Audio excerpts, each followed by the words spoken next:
કણજરીમાં રસ્તા નિર્માણમાં થયેલા મોટા પાયાના ભ્રષ્ટાચારની તટસ્થ તપાસ અને દોષીઓ સામે કડક કાર્યવાહીની માંગ સાથે આમરણાંત ઉપવાસ આંદોલનની શરૂઆત કણજરી નગરમાં માર્ગ અને મકાન વિભાગ R&B દ્વારા બનાવવામાં આવેલા રસ્તાઓની અત્યંત નબળી ગુણવત્તા અને સરકારી નાણાંના ભારે દુરુપયોગના ગંભીર આક્ષેપો સામે ખેડા જિલ્લા કોંગ્રેસ સમિતિએ આજથી આમરણાંત ઉપવાસ આંદોલનની શરૂઆત કરી છે।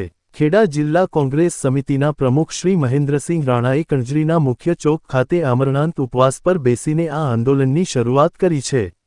તેઓ સ્પષ્ટપણે કહે છે કે જનતાના ટેક્સના પૈસાનું આવું ધોવાણ કોંગ્રેસ સહન નહીં કરે।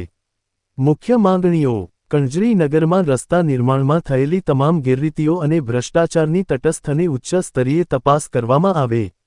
દોષી અધિકારીઓ અને કોન્ટ્રાક્ટરો સામે તાત્કાલિક કાર્યવાહી કરવામાં આવે।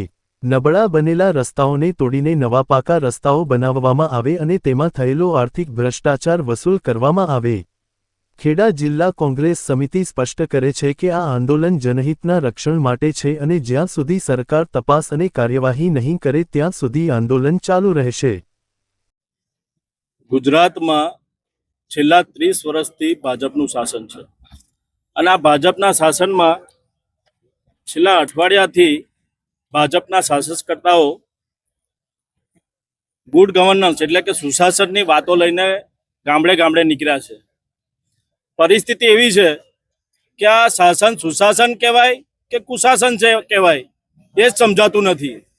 અનેક પ્રશ્નો છે, રોજગારીના પ્રશ્નો હોય, ભ્રષ્ટાચારના પ્રશ્નો હોય, દારૂબંધીના પ્રશ્નો હોય, શિક્ષણ જગતમાં તમે જુઓ તો પેપર લીક થઈ રહ્યા છે, ફીઓ મોંઘી થઈ રહી છે।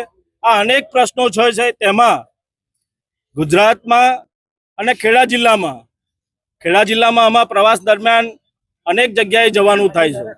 તો તમામ જગ્યાએ જિલ્લા પંચાયત R&B વિભાગ દ્વારા જેટલા પણ રસ્તાઓ થઈ રહ્યા છે આ રસ્તાઓમાં દેખીતી રીતે જ જેને ખ્યાલ ના આવતો હોય ને એને ખબર પડે કે આમાં ભ્રષ્ટાચાર થયો છે, કારણ કે 2-3 મહિનામાં જ આ રસ્તાઓનું તૂટવાની શરૂઆત થઈ જાય છે।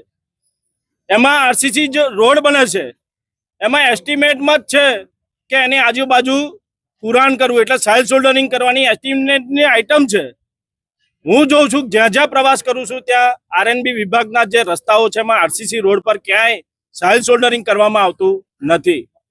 અનેક વાર રજૂઆતો થાય છે મીડિયાના માધ્યમથી, મીડિયા મિત્રો પણ આ બતાવી રહ્યા છે, તેમ છતાં આ સત્તાધીશો અને આ અધિકારીઓને આ દેખાતું નથી અને કોઈની વાત સાંભળવા તૈયાર થતા નથી।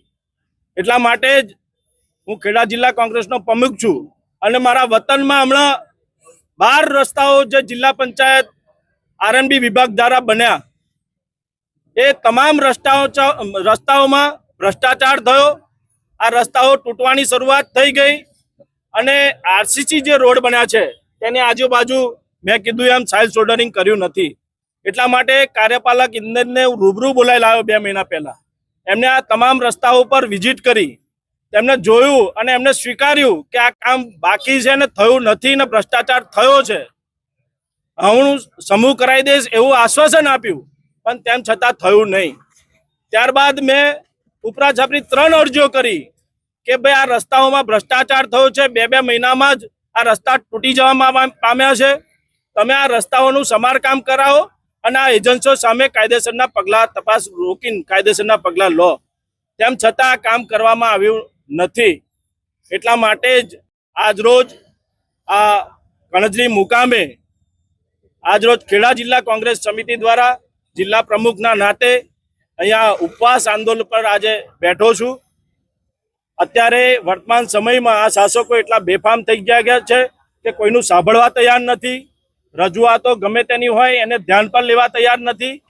અને મને છેલ્લે દેખાયું કે ગાંધી ચિંતા માર્ગે ઉપવાસ આંદોલન કરીશું તો આ અંગ્રેજોના બરોબરી જે શાસકો છે એ લોકોની આંખો ઉઘડશે અને એટલા માટે જ આજ રોજ અહીંયા ઉપવાસ આંદોલન પર બેઠો છું। જ્યાં સુધી અમારી માંગણીઓ નહીં સંતોષાય, અમારી માંગણી છે કે તમામ રસ્તાઓમાં તપાસ મૂકી અને એની તપાસ કરીને લાગતા વળગતા ભ્રષ્ટાચારીઓને કાર્યવાહી કરવામાં આવે અને જે તમામ રસ્તાઓ તૂટ્યા છે એ તૂટેલા રસ્તાઓનું યોગ્ય સમારકામ કરવામાં આવે। કયા રસ્તા તૂટ્યા છે અને કેટલો રૂપિયાનો ભ્રષ્ટાચાર થયો છે? અહીંયા કંજરીની વાત કરું તો 12 રસ્તાઓ હતા. આ 12 રસ્તાઓમાં અહીંયાના વિધાનસભાના ધારાસભ્ય પંકજભાઈ લોકસભા વખત અને ત્યારબાદ વિધાનસભા વખત મોટા મોટા બેનરો માર્યા હતા કે આ 500 કરોડના રસ્તાઓ મેં મંજૂર કરાયા. આ 500 લાખના એટલે 5 કરોડના રસ્તાઓ મંજૂર કરાયા. પણ આ મંજૂર કરાયેલા રસ્તાઓમાં સાહેબ ખાતમુહૂર્ત કરી ગયા. પણ ખાતમુહૂર્ત કર્યા પછી 2 મહિનામાં રસ્તા તૂટ્યા. પછી સાહેબ દેખાયા નથી. ભાજપના કાઉન્સિલરો પણ રજૂઆત કરે છે, સાહેબને ફોન કરે છે, પણ તેમ છતાં સાહેબ એમનું સાંભળવા તૈયાર નથી. અને એટલા માટે જ આ ગાંધી ચિંતા માર્ગે અમારે બેસવું પડે છે.